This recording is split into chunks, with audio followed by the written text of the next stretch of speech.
This is the first in a series of videos where we will be covering stoichiometry, which is the use of a balanced equation to come up with quantitative results of either the products that you're working with or the reactants.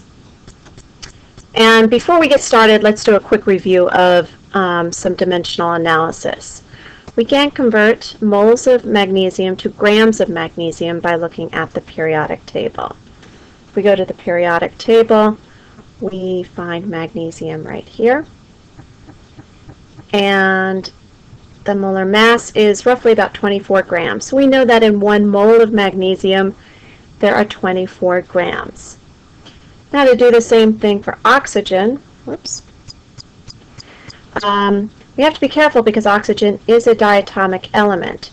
So we're going to go about doing this the same way. We're going to look on the periodic table, but we have to double the molar mass because there are 2 atoms attached to one another.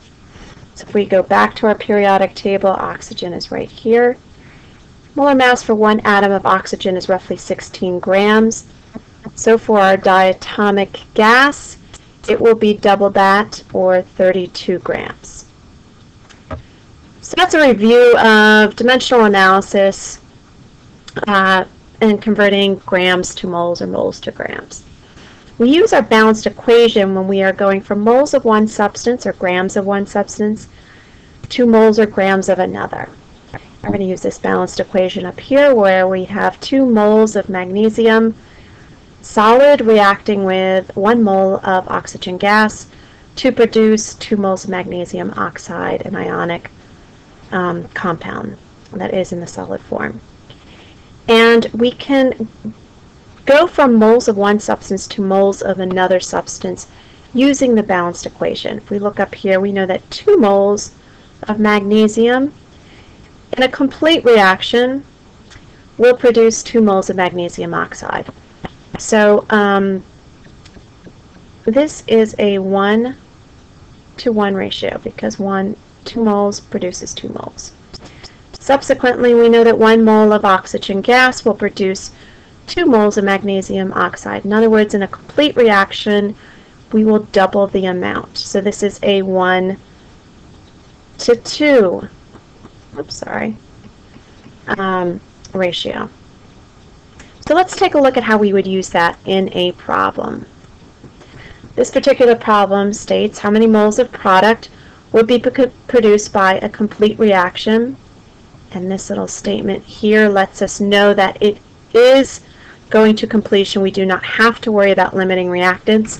We'll get to those in future videos. So how many moles of product would be produced by a complete reaction of 0.15 moles of oxygen? That is our given.